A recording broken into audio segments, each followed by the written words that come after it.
Para entender el brutal legado del reinado de Stalin, necesitamos mirar sus primeros años. El viaje de Joseph Stalin hacia convertirse en uno de los dictadores más temidos de la historia comenzó en un pequeño pueblo de Georgia, parte del Imperio Ruso. Nació en 1878 como Joseph Vissarionovich Yugashvili, y sus primeros años estuvieron llenos de dificultades, violencia y una profunda sensación de aislamiento. Su padre era un alcohólico abusivo que lo golpeaba regularmente a él y a su madre, lo cual afectó profundamente al joven Stalin y moldeó su enfoque futuro hacia el liderazgo. Su infancia también estuvo marcada por enfermedades. La viruela le dejó el rostro marcado y un accidente a los 12 años dejó su brazo izquierdo permanentemente dañado. Estas dificultades lo endurecieron, dándole una sensación de resiliencia que más tarde se convertiría en parte de su personalidad de hierro como líder. La tendencia rebelde de Stalin se hizo evidente durante su tiempo en un seminario religioso, donde su madre lo envió con la esperanza de que se convirtiera en sacerdote. Pero Stalin tenía poco interés en seguir las reglas. Chocaba con sus maestros, se escapaba por las noches y comenzó a mostrar un interés creciente en ideas radicales.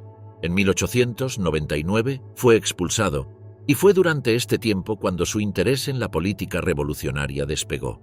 Comenzó a asociarse con movimientos clandestinos que tenían como objetivo derrocar al régimen zarista, poniéndolo en el camino hacia la revolución bolchevique.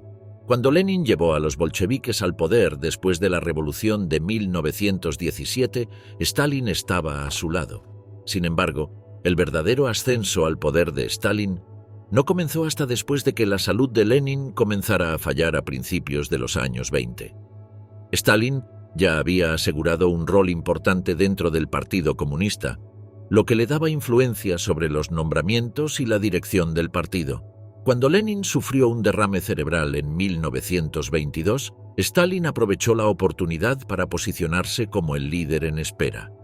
Lenin desconfiaba de Stalin y advirtió en contra de darle demasiado poder, llamándolo demasiado rudo en su famoso testamento. Stalin, sin embargo, se aseguró de que este testamento quedara oculto, y la muerte de Lenin en 1924 le dio a Stalin la oportunidad de consolidar su control. León Trotsky, el sucesor más probable de Lenin, fue uno de los mayores rivales de Stalin. Un pensador brillante y líder militar, Trotsky era visto por muchos como la elección natural para liderar después de la muerte de Lenin. Pero Stalin tenía otros planes.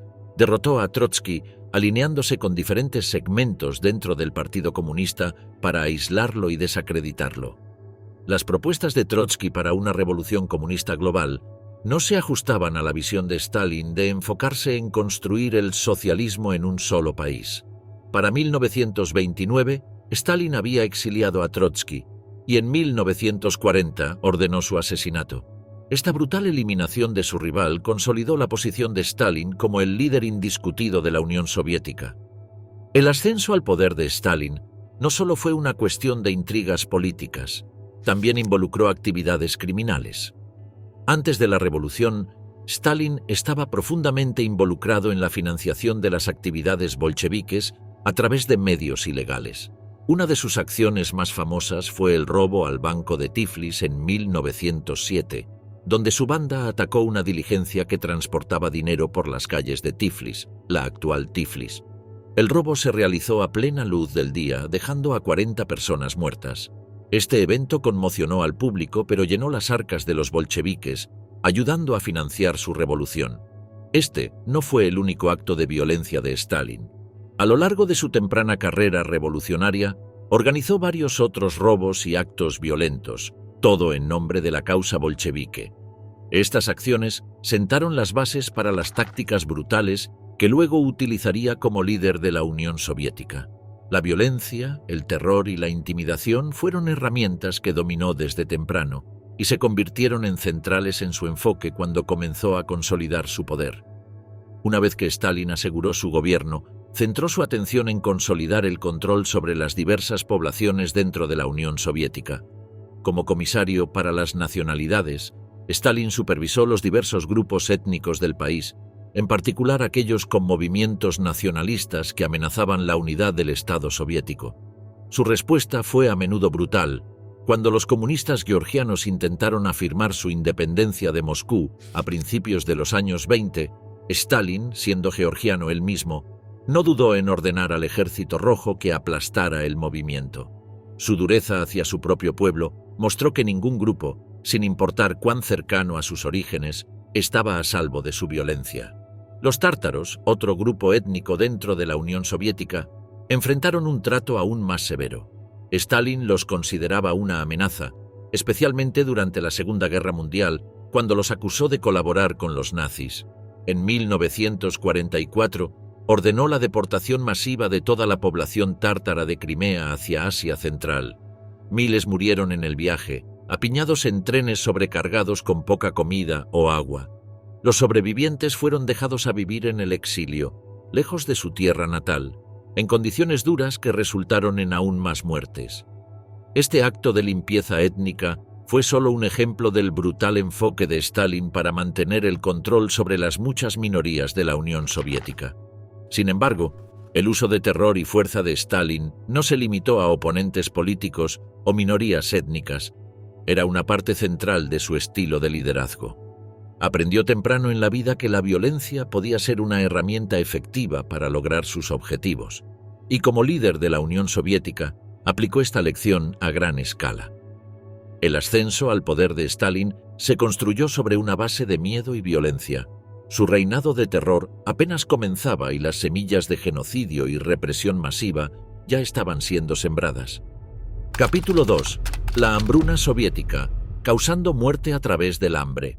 La hambruna soviética de 1932 a 1933, conocida como el Holodomor, es uno de los capítulos más oscuros del gobierno de Stalin. Esta catástrofe creada por el hombre destruyó Ucrania, causando la muerte de millones por inanición, todo bajo la bandera de las políticas de colectivización soviéticas. La hambruna no fue un accidente desafortunado ni un desastre natural, sino el resultado directo de las políticas y decisiones de Stalin, diseñadas para aplastar el nacionalismo ucraniano y asegurar el control soviético sobre la región. A principios de los años 30, Stalin impulsó fuertemente la colectivización en toda la Unión Soviética. Su objetivo era obligar a los campesinos a abandonar sus pequeñas granjas y unirse a granjas colectivas, donde el Estado controlaría toda la producción agrícola. Para Stalin, la colectivización era importante para modernizar la economía soviética y aumentar la producción industrial. Sin embargo, tuvo un costo terrible para los millones de agricultores que resistieron, especialmente en Ucrania, conocida como el granero de la Unión Soviética. Ucrania siempre había sido una espina en el costado de Moscú. La gente allí estaba orgullosa de su identidad distintiva y contaba con fuertes movimientos nacionalistas que amenazaban la unidad soviética. Stalin veía el nacionalismo ucraniano como una amenaza seria y estaba decidido a romperlo. Una de las maneras en que hizo esto fue imponiendo cuotas de requisición de grano imposiblemente altas a los agricultores ucranianos. Estas cuotas requerían que los campesinos ucranianos entregaran casi todo el grano que producían al Estado, dejándolos con apenas nada para comer. A medida que comenzaron a surgir informes de escasez de alimentos, Stalin se negó a reconocer la crisis. En su lugar, redobló su postura, aumentando las cuotas y acusando a los campesinos ucranianos de retener grano como un acto de rebelión. Los funcionarios locales, aterrorizados ante la idea de ser vistos como incompetentes, comenzaron a falsificar informes de producción para hacer parecer que se cumplían los objetivos. Estos informes falsos solo empeoraron las cosas, ya que el Estado exigía más grano basándose en los números inflados. A medida que las cuotas de Stalin agotaban el campo de su alimento, la hambruna empeoró. Para 1932, la situación era catastrófica. Pueblos enteros en Ucrania estaban muriendo de hambre. La gente recurría a comer cualquier cosa que pudieran encontrar, incluyendo corteza de árbol, hojas e incluso ratas, solo para sobrevivir. Incluso hubo informes de canibalismo mientras familias desesperadas intentaban evitar la muerte. Sin embargo, Stalin no mostró misericordia. En lugar de proporcionar ayuda, selló las fronteras de Ucrania, impidiendo que llegara comida a la región. La policía secreta soviética, la NKVD, fue desplegada para hacer cumplir las requisiciones de grano, yendo de puerta en puerta para confiscar alimentos y castigar a quienes los escondían. La motivación de Stalin era clara. Quería aplastar el nacionalismo ucraniano rompiendo la población rural. El objetivo de la hambruna era castigar a los campesinos disidentes y, al mismo tiempo, erradicar la identidad ucraniana. Al matar de hambre a millones de personas, Stalin esperaba debilitar el espíritu ucraniano y obligar a la población a someterse al dominio soviético. Y en muchos aspectos funcionó. Para finales de 1933, entre 3 y 10 millones de ucranianos habían muerto de hambre. Este enorme número de muertos dejó una cicatriz permanente en Ucrania, una que todavía atormenta al país hasta el día de hoy. El legado del Holodomor sigue siendo un punto de profundo dolor y controversia. Mientras que muchos en Occidente y en Ucrania lo etiquetan como genocidio, el gobierno ruso continúa negando que la hambruna haya sido un acto intencional de asesinato masivo. Para el pueblo ucraniano, sin embargo, el Holodomor es visto como un intento deliberado de exterminar a su nación. En los años que siguieron a la hambruna, Stalin nunca reconoció públicamente la tragedia y la propaganda soviética presentó la colectivización como un gran éxito. El sufrimiento de millones fue barrido bajo la alfombra y la verdad sobre la hambruna fue enterrada. No fue hasta después del colapso de la Unión Soviética que la magnitud del Holodomor comenzó a ser reconocida internacionalmente. El debate sobre si el Holodomor debería clasificarse como genocidio aún continúa. Algunos argumentan que las acciones de Stalin cumplen con los criterios de genocidio porque estaban dirigidas a destruir al pueblo ucraniano al atacarlos con el hambre. Otros, sin embargo, sostienen que la hambruna fue parte de una política soviética de colectivización más amplia que afectó a muchas otras regiones además de Ucrania y, por lo tanto, no debería verse como una exterminación intencional de un solo grupo étnico. Independientemente de cómo se clasifique el Holodomor, su impacto en las relaciones entre Ucrania y Rusia no puede subestimarse. Para muchos ucranianos, la hambruna es un símbolo de la opresión rusa y un recordatorio de la crueldad del gobierno soviético.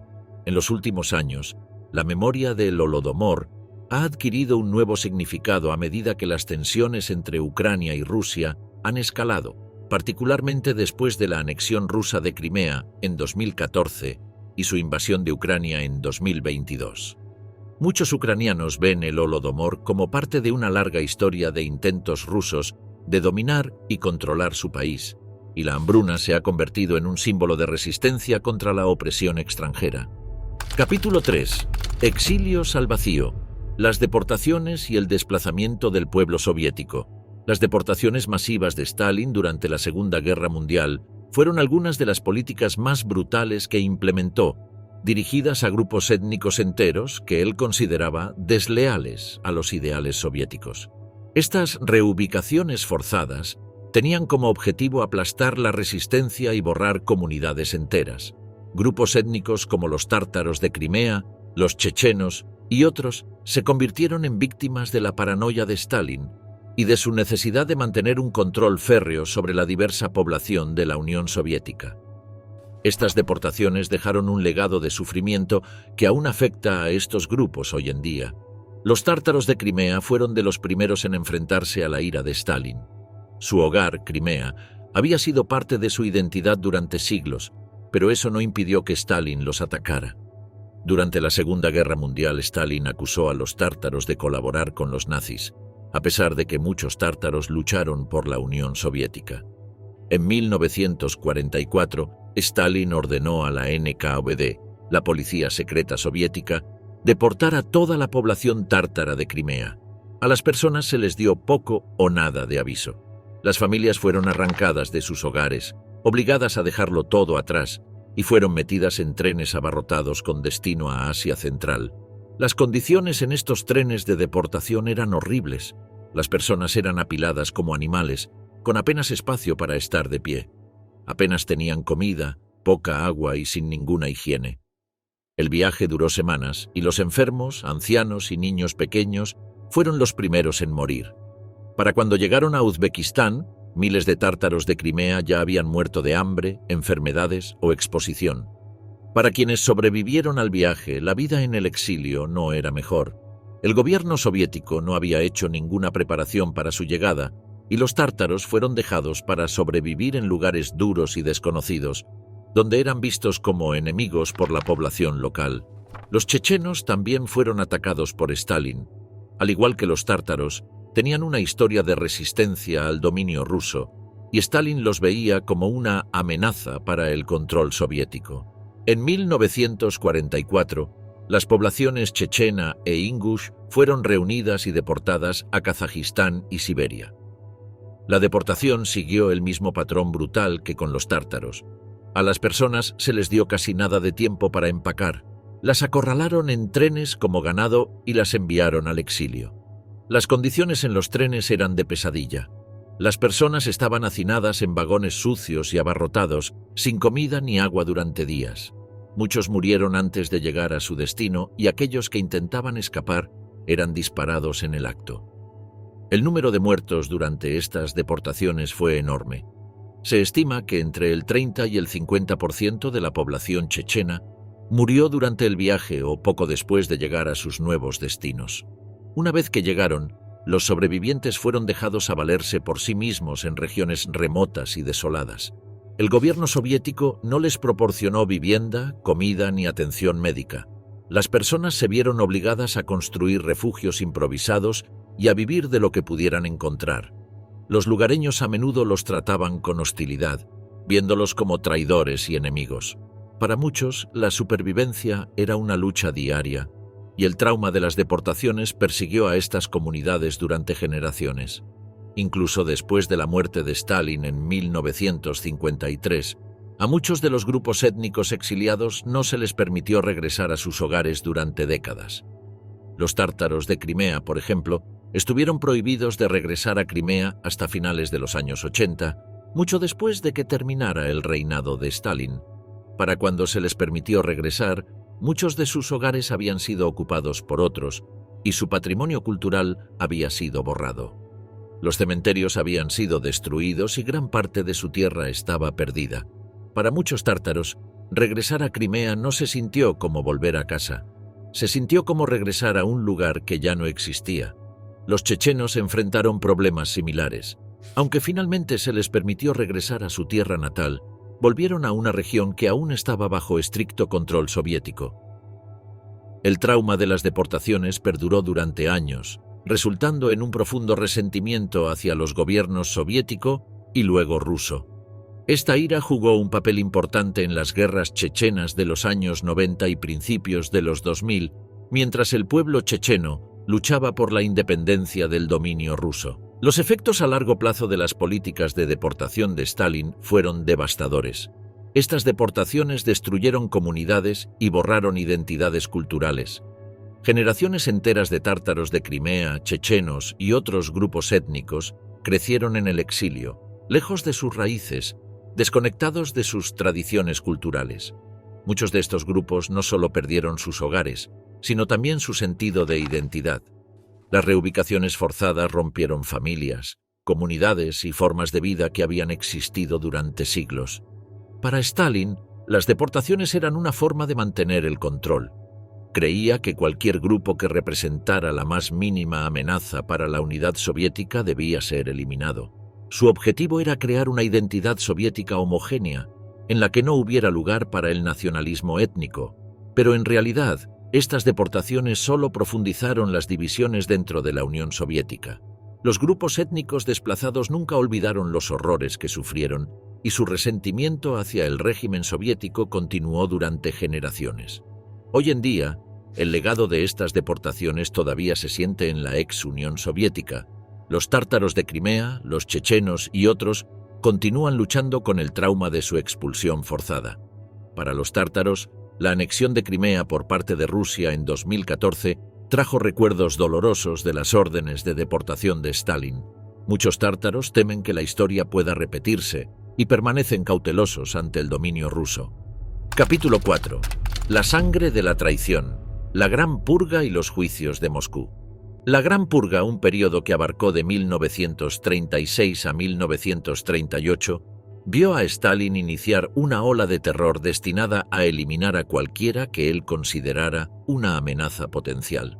La purga se enfocó en rivales políticos, intelectuales líderes militares e incluso ciudadanos comunes, transformando la sociedad soviética y consolidando el control de Stalin sobre la nación. La brutalidad de esta era es evidente en el enorme número de vidas perdidas y destruidas. La paranoia de Stalin había estado creciendo durante años. Después de ganar poder con éxito tras la muerte de Lenin y eliminar a su rival Trotsky, Stalin comenzó a temer que otros pudieran levantarse contra él. Su desconfianza se extendió incluso a aquellos dentro de su propio partido comunista, así como a líderes militares y ciudadanos soviéticos comunes. Este miedo se intensificó con el asesinato de Sergei Kirov, un popular líder del partido, en 1934. La muerte de Kirov, ya fuera causada por Stalin o no, se convirtió en el pretexto para la violenta represión de Stalin contra los supuestos enemigos del Estado. La propaganda se convirtió en la herramienta de Stalin para justificar el terror. El pueblo soviético fue bombardeado con mensajes sobre enemigos internos, personas que supuestamente conspiraban para derrocar al gobierno y destruir la revolución. Stalin los etiquetó como contrarrevolucionarios o trotskistas, sugiriendo que cualquiera podría ser un traidor. Este ambiente de miedo y sospecha se extendió por toda la Unión Soviética y sentó las bases para que Stalin comenzara a purgar a las mismas personas que alguna vez lo ayudaron a llegar al poder. Un punto focal de la purga fueron los juicios de Moscú. Los objetivos de Stalin incluían a miembros de alto rango del partido como Nikolai Bukharin y Grigori Zinoviev, ambos figuras clave en la revolución bolchevique. A finales de los años 30, Stalin los veía como amenazas potenciales y decidió que debían ser eliminados. Los juicios fueron eventos altamente publicitados, diseñados para mostrar al pueblo soviético que estos comunistas, una vez leales, habían traicionado la revolución. Los acusados fueron sometidos a brutales torturas, obligados a confesar crímenes que no habían cometido y exhibidos ante la nación como traidores.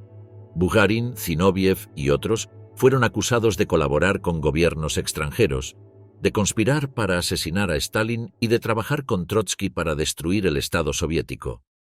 Bajo una extrema presión, confesaron estos cargos fabricados, sabiendo muy bien que sus destinos ya estaban sellados. La mayoría fueron sentenciados a muerte. Bukharin, una vez un aliado clave de Lenin, fue ejecutado en 1938 y Zinoviev tuvo un destino similar en 1936. La tortura se usaba de manera rutinaria para obtener estas confesiones. Los prisioneros eran golpeados, privados de sueño y atormentados psicológicamente hasta que se quebraban. La NKVD, la policía secreta de Stalin, se enorgullecía de forzar incluso a los individuos más resistentes a admitir su culpabilidad. Las confesiones eran esenciales para la estrategia de Stalin, no porque necesitara pruebas, sino porque reforzaban su control. Al hacer que estas figuras poderosas confesaran, Stalin envió un mensaje claro al pueblo soviético de que nadie estaba a salvo de la sospecha y cualquiera podía ser purgado. Pero el terror no se detuvo con los altos funcionarios. La paranoia de Stalin se extendió a todos los niveles de la sociedad. Más de 1,5 millones de personas fueron arrestadas durante la Gran Purga y al menos 700.000 fueron ejecutadas. Ciudadanos comunes, trabajadores, intelectuales y artistas fueron atrapados en arrestos. La NKVD alentaba a las personas a denunciar a sus vecinos, colegas e incluso a sus familiares. Una vez acusados, había poca esperanza de escapar. Muchos eran llevados en mitad de la noche y nunca se los volvía a ver. Aquellos que no eran ejecutados eran enviados al Gulag, un sistema de campos de trabajo que se extendía por toda la Unión Soviética. Los enemigos de Stalin eran enviados a estos campos para trabajar en condiciones brutales. El Gulag se convirtió en un lugar de muerte para millones. Entre 1930 y 1953, se estima que 18 millones de personas pasaron por el sistema del Gulag, con más de 1,5 millones muriendo debido a las duras condiciones. Estos campos estaban ubicados en algunas de las partes más remotas de la Unión Soviética, incluyendo los yermos helados de Siberia y los desiertos de Asia Central. Uno de los campos más conocidos fue Kolyma, ubicado en la parte más oriental de Siberia. Los prisioneros en Kolyma eran forzados a extraer oro y otros minerales en temperaturas bajo cero, con poca comida o ropa adecuada. El número de muertos en Kolyma fue enorme. Se estima que de los 1.200.000 prisioneros enviados a Colima, aproximadamente entre 300.000 y 500.000 murieron debido al agotamiento, hambre y exposición al clima. En algunos casos, los prisioneros recurrieron al canibalismo en su desesperación por sobrevivir. Colima se convirtió en un símbolo de la inhumanidad de los campos de trabajo de Stalin, pero estaba lejos de ser el único campo donde ocurrieron tales horrores. La purga destruyó al ejército soviético. Stalin, temiendo que el liderazgo del Ejército Rojo pudiera volverse en su contra, ordenó el arresto y ejecución de decenas de miles de oficiales. Entre 1937 y 1938, más de 30.000 oficiales militares fueron purgados, incluyendo a 3 de cada 5 mariscales, 14 de cada 16 comandantes de ejército y aproximadamente 75 de cada 80 miembros del Consejo Militar Supremo. Esta aniquilación del liderazgo del Ejército Rojo dejó al ejército soviético peligrosamente debilitado, una vulnerabilidad que se hizo evidente cuando la Alemania nazi invadió la Unión Soviética en 1941. La decisión de Stalin de purgar al ejército probablemente contribuyó a las enormes pérdidas que el Ejército Rojo sufrió en los primeros años de la Segunda Guerra Mundial. La comunidad intelectual también sufrió enormemente durante la purga. Muchas de las mentes más brillantes de la Unión Soviética, incluidos científicos, escritores y artistas, fueron arrestados, ejecutados o enviados al Gulag. El miedo a ser etiquetado como enemigo del Estado restringió la creatividad y la innovación. Aquellos que permanecieron libres se vieron obligados a conformarse con las estrictas expectativas del Estado soviético, produciendo obras que glorificaban a Stalin y al Partido Comunista. La cultura y la ciencia soviética se estancaron como resultado, y el impacto a largo plazo de esta purga intelectual se sintió durante décadas. Al final de la Gran Purga en 1938, Stalin había eliminado a cualquier posible rival y asegurado su control sobre el poder. La Unión Soviética estaba firmemente bajo su control, pero el costo fue enorme. La purga destruyó una generación completa de líderes, pensadores y oficiales militares. La fuerza militar y las capacidades intelectuales de la Unión Soviética se vieron gravemente debilitadas, y la cultura de miedo que Stalin había creado continuó dominando la vida soviética. Capítulo 5. Traición y derramamiento de sangre, las atrocidades de Stalin, durante la guerra y sus ambiciones genocidas. A medida que la guerra se desarrollaba, la paranoia de Stalin y su sed de control llevaron a la muerte de millones, incluida la ejecución deliberada de miles de oficiales polacos en lo que se conoció como la masacre de Katyn. Stalin también entró en una alianza temporal y cínica con Hitler, una decisión que tuvo consecuencias devastadoras para Europa del Este.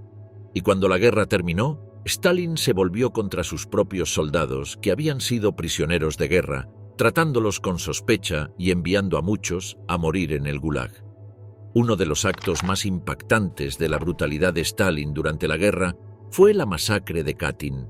En 1940, después de que la Unión Soviética y la Alemania nazi invadieran y dividieran Polonia, Stalin ordenó la ejecución de más de 10.000 oficiales militares polacos, intelectuales y miembros de la élite polaca.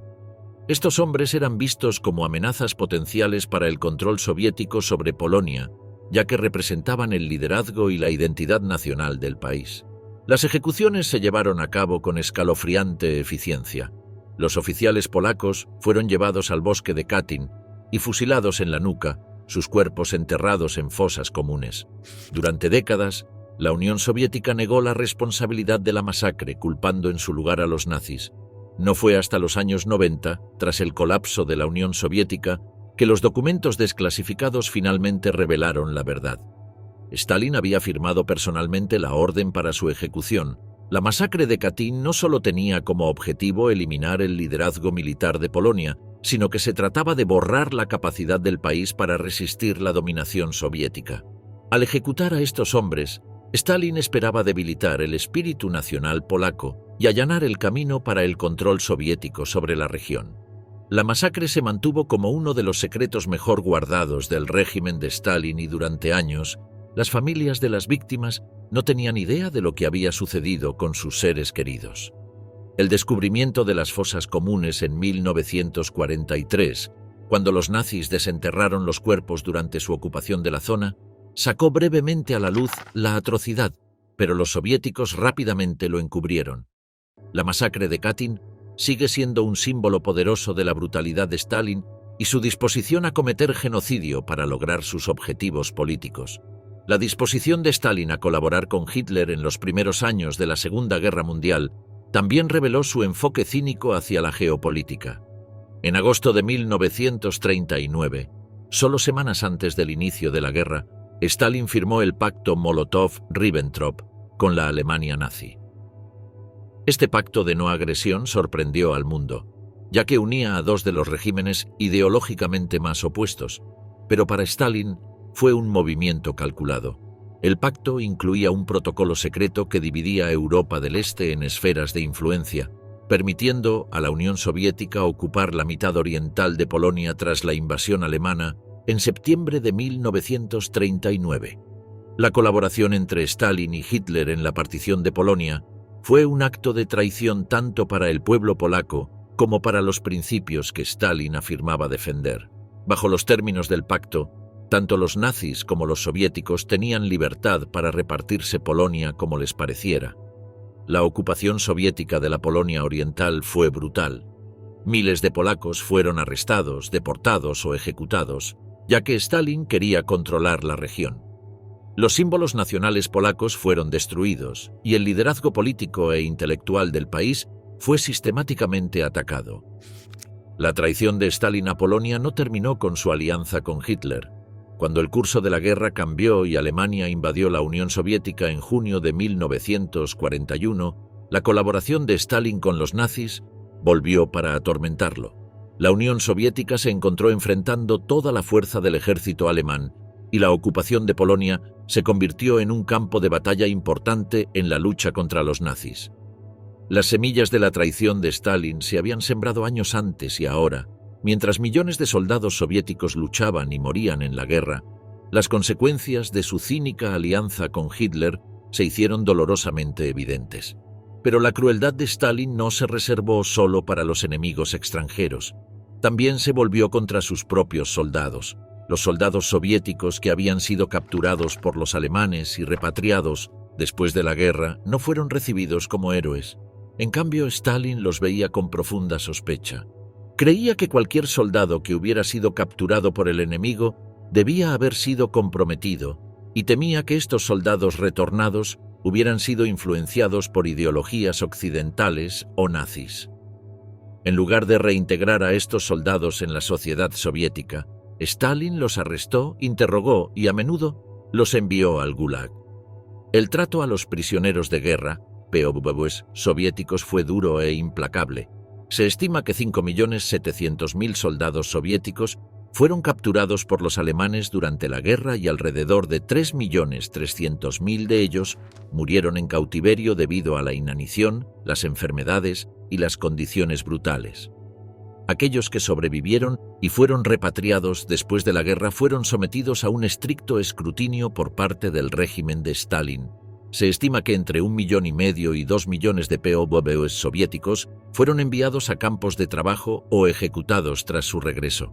Stalin los veía como posibles traidores y en lugar de reconocer su sufrimiento, los castigó simplemente por el hecho de haber sido capturados. La infame orden número 270, emitida por Stalin en agosto de 1941, declaraba que cualquier soldado soviético que se permitiera ser capturado por el enemigo era un traidor y un cobarde. Esta orden reforzaba la creencia de Stalin de que la rendición era inaceptable y sentaba las bases para el trato brutal de los POWs repatriados después de la guerra. Muchos de estos soldados habían sufrido penurias inimaginables en los campos de prisioneros nazis, solo para ser castigados aún más por su propio gobierno cuando regresaron a casa. El trato de Stalin tanto a grupos extranjeros como nacionales durante la Segunda Guerra Mundial mostró su absoluto desprecio por la vida humana. El legado de estas acciones aún se siente hoy en día, particularmente en las tensas relaciones entre Rusia, Polonia y otras naciones de Europa del Este que sufrieron bajo el régimen de Stalin.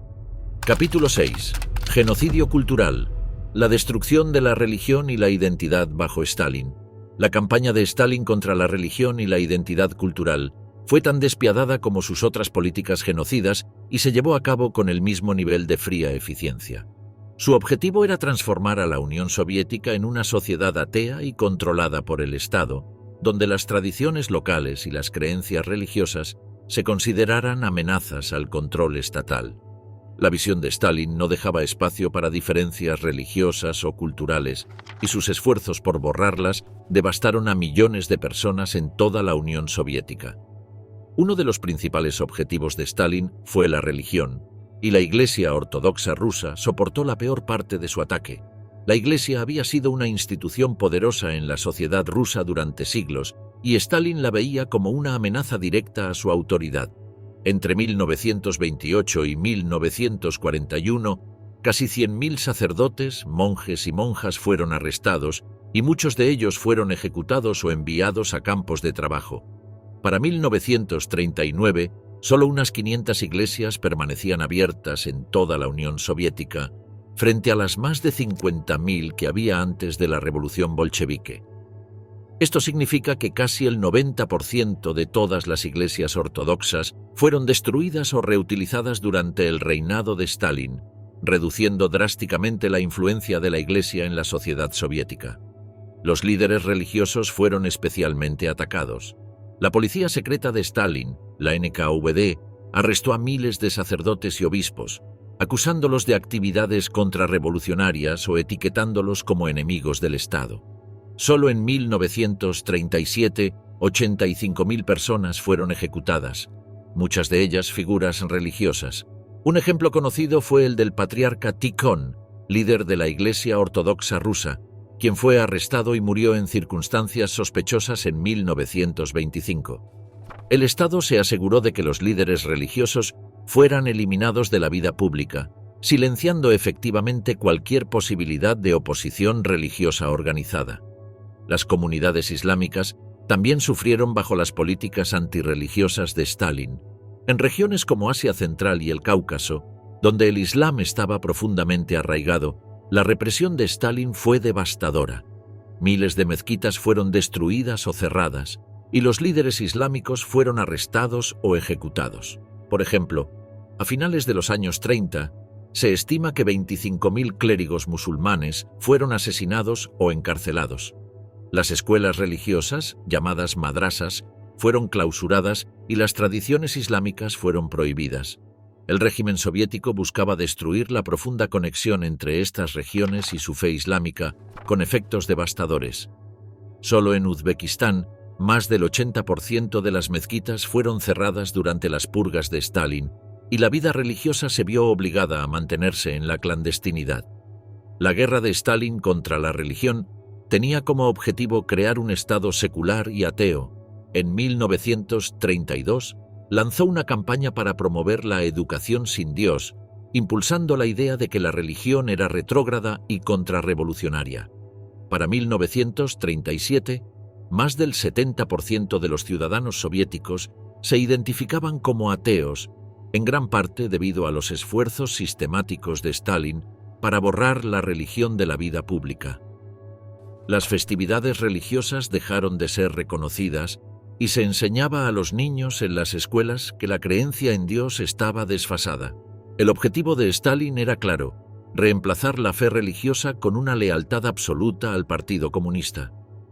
Pero el ataque de Stalin a la identidad iba más allá de la religión.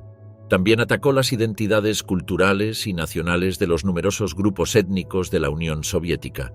La URSS era hogar de cientos de etnias diferentes, cada una con su propio idioma, cultura y tradiciones. Stalin veía esta diversidad como una amenaza para la unidad soviética, por lo que lanzó una campaña para suprimir las identidades locales y reemplazarlas con una identidad soviética unificada. La rusificación se convirtió en una de sus principales herramientas para este propósito. La rusificación, la imposición forzada de la cultura y el idioma ruso en regiones no rusas, fue una parte clave de la estrategia de Stalin para asimilar a las minorías étnicas. Los idiomas locales fueron suprimidos, y el ruso se convirtió en el idioma dominante del gobierno, la educación y los medios de comunicación. Para 1938, El ruso se convirtió en una asignatura obligatoria en todas las escuelas soviéticas y en muchas regiones los niños recibían educación exclusivamente en ruso, aunque no fuera su lengua materna. Esta política fue especialmente dura en regiones como Asia Central, los estados bálticos y el Cáucaso, donde los idiomas locales fueron prohibidos en las escuelas e instituciones públicas. En Kazajistán, por ejemplo, el idioma kazajo fue retirado del uso oficial y en una generación, muchos kazajos ya no podían hablar su lengua materna con fluidez. La supresión de la identidad nacional por parte de Stalin no se limitó al idioma. También prohibió festivales tradicionales, fiestas y prácticas culturales que creía que podían promover el sentimiento nacionalista. En Ucrania, las políticas de Stalin durante el Holodomor no solo tenían como objetivo matar de hambre a la población, sino también aplastar la cultura y la independencia ucraniana. Las publicaciones en idioma ucraniano fueron cerradas, los símbolos nacionales fueron borrados y cualquier expresión de identidad ucraniana se consideraba peligrosa.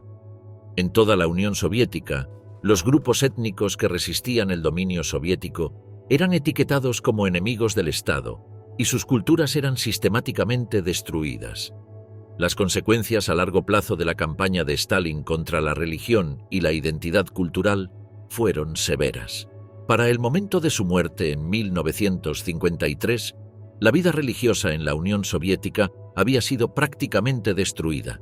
La Iglesia Ortodoxa rusa se había reducido a una sombra de lo que era, con menos de 300 iglesias aún en funcionamiento al final del gobierno de Stalin.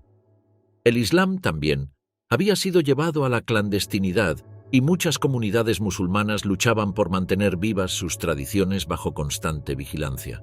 En las décadas que siguieron, el daño causado a estas culturas se hizo evidente, especialmente en los estados postsoviéticos, donde los esfuerzos por recuperar las tradiciones perdidas han sido difíciles y lentos.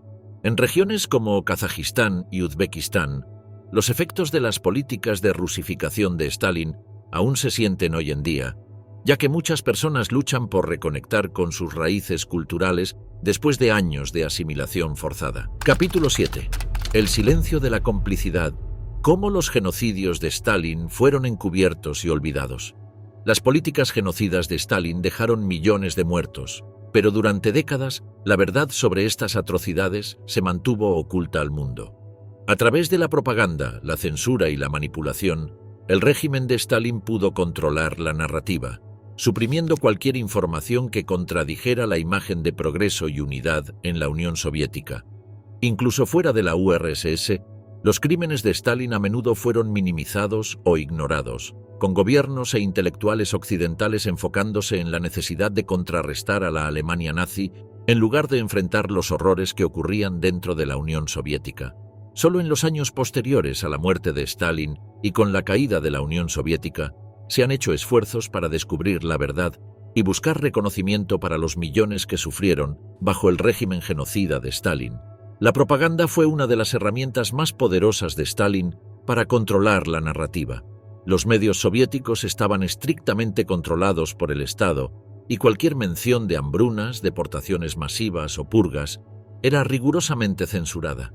En cambio, el pueblo soviético recibía un flujo constante de historias sobre progreso industrial, éxitos de la agricultura colectiva y la supuesta unidad de las repúblicas soviéticas. Stalin era retratado como un líder sabio y benevolente, guiando a la Unión Soviética hacia un futuro más brillante. La realidad de millones muriendo en hambrunas como el Holodomor o en campos de trabajo como el Gulag se mantenía oculta tanto al público soviético como al mundo exterior. La censura desempeñó un papel importante en mantener la verdad sobre los genocidios de Stalin en secreto.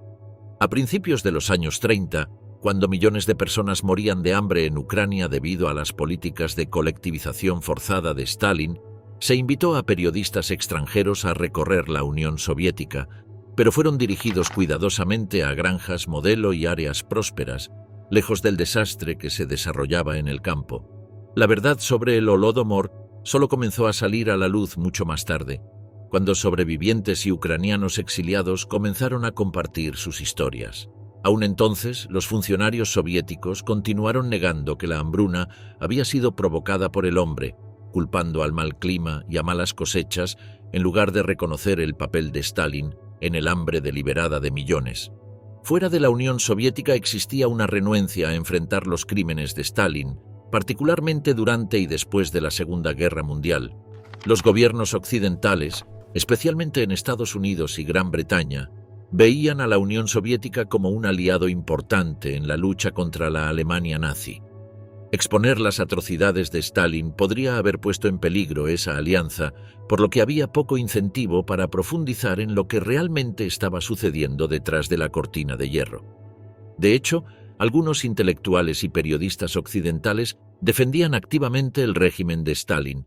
Un ejemplo famoso de complicidad occidental en el encubrimiento de los crímenes de Stalin fue el periodista del New York Times, Walter Duranty, quien estaba en Moscú durante los primeros años 30. A pesar de las crecientes pruebas de la hambruna en Ucrania, Duranty informó que no había hambruna y que cualquier escasez de alimentos estaba siendo exagerada por elementos antisoviéticos. Sus reportes engañosos ayudaron a moldear la opinión pública en Occidente y permitieron a Stalin continuar con sus políticas sin mucha crítica internacional. Duranty incluso recibió un premio Pulitzer por su reportaje, una decisión que ha sido ampliamente condenada en años posteriores. Después de la Segunda Guerra Mundial, el enfoque cambió a la reconstrucción de Europa y a contrarrestar el surgimiento de simpatizantes nazis y, una vez más, las atrocidades de Stalin fueron relegadas a un segundo plano. La necesidad de alianzas políticas durante la Guerra Fría significaba que los crímenes de Stalin a menudo eran pasados por alto. Durante muchos años, la Unión Soviética mantuvo exitosamente la imagen de un Estado fuerte y unificado, aunque millones de sus propios ciudadanos habían sido asesinados o deportados bajo el régimen de Stalin. Pero la verdad no podía permanecer oculta para siempre. Después de la muerte de Stalin en 1953, comenzó un lento proceso de revelación de sus crímenes. El discurso secreto de Nikita Khrushchev en 1956 denunció públicamente algunas de las acciones de Stalin, incluidas las purgas, pero muchas de las peores atrocidades permanecieron encubiertas durante décadas. No fue hasta el colapso de la Unión Soviética en 1991 que los historiadores e investigadores comenzaron a investigar a fondo la magnitud de las políticas genocidas de Stalin. Se abrieron archivos, los sobrevivientes compartieron sus historias y se conoció la verdadera escala del sufrimiento. La lucha por el reconocimiento de los genocidios de Stalin, particularmente el Holodomor, continúa hasta el día de hoy. Ucrania, que soportó la carga de las políticas de colectivización forzada de Stalin, ha liderado la iniciativa en busca de reconocimiento internacional del Holodomor como un genocidio. En 2006, el Parlamento de Ucrania declaró oficialmente el Holodomor como un genocidio, y desde entonces, varios países, incluidos Estados Unidos, Canadá y Polonia, han seguido su ejemplo. Sin embargo, Rusia sigue negando que la hambruna fuera un acto deliberado de genocidio, manteniendo que fue una consecuencia trágica pero no intencionada de las políticas agrícolas soviéticas. El silencio que alguna vez rodeó los genocidios de Stalin está siendo roto lentamente, pero la lucha por el reconocimiento y la responsabilidad está lejos de terminar. A medida que se descubren más documentos y los sobrevivientes cuentan sus historias, el mundo comienza a comprender la verdadera magnitud de los crímenes de Stalin.